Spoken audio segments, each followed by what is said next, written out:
Bury St. Edmunds, England, and I want to tell you why I think England is the coolest place on earth. So, there's so many different traditions. Like, this is of a toe wrestling competition that they have in a pub in Wetton, Derbyshire. It's in like the mid-center of England, and they actually, people interlock their toes and actually wrestle each other to like try to get the first one off the table. But there's like rules, so they have to have like neatly trimmed toenails, and they can't like have gross. They have to have like nice feet, and they actually get injuries from it too. Like they get sprained ankles and broken toes. It's pretty nasty.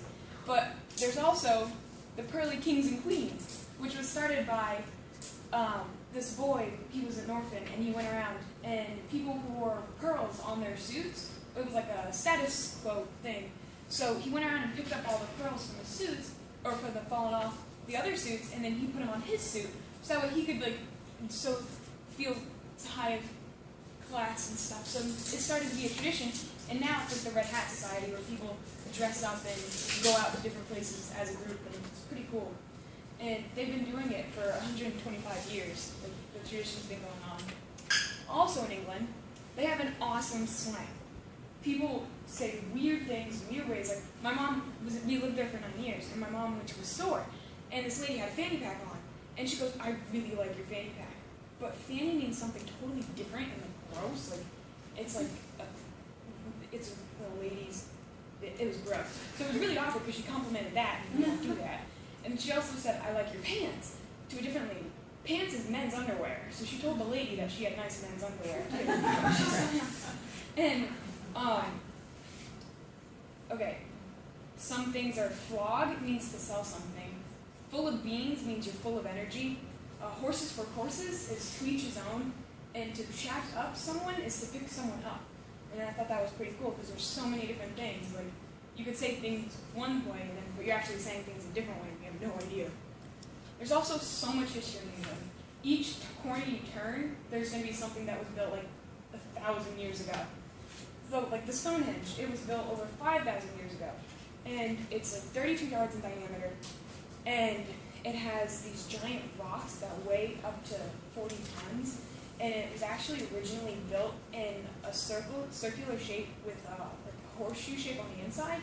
And then it was rebuilt, and it was then a circle and a circle. And then it was again, they took down the other rock, so it went back to a circle and a horseshoe.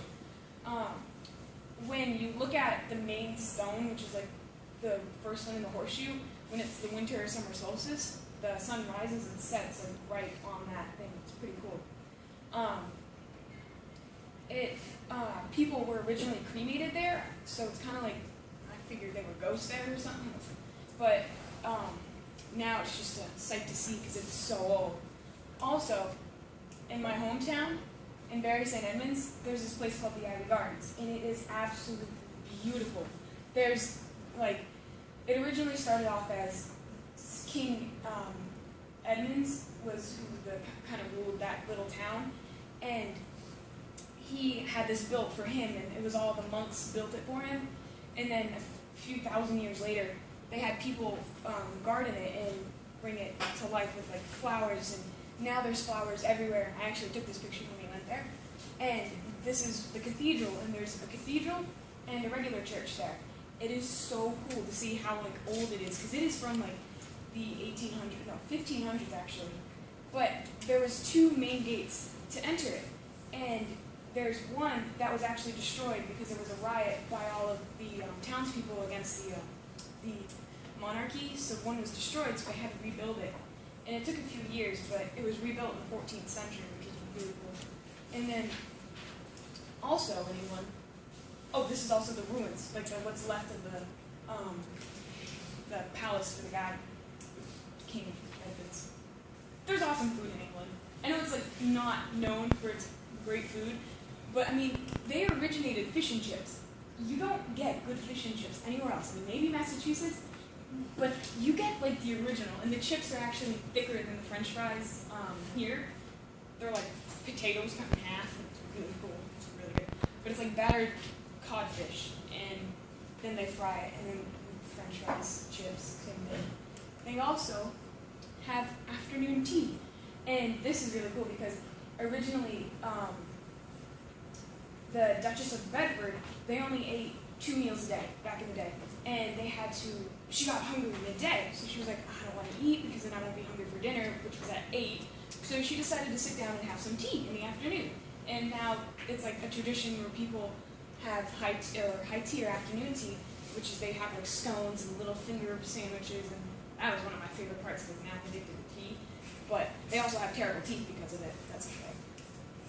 And then there's the royal family, and we have neighbors that used to live there, or that still live there, and they've all like met the royal family and stuff, but you get to know them. I mean, even in America, we get to know the royal family, which is pretty cool. So it's really neat to see why England is so cool, because there's so many different aspects of it. There's so many different things to do, to see. Like, the fact that you can walk out of your house and see something that was built in the 633 BC, I think it was, that you don't do that here in America. It's older than America, and I thought it was really cool. But they have legendary food, awesome language, and history that is incredible, and a family that is just so kind. And thank you.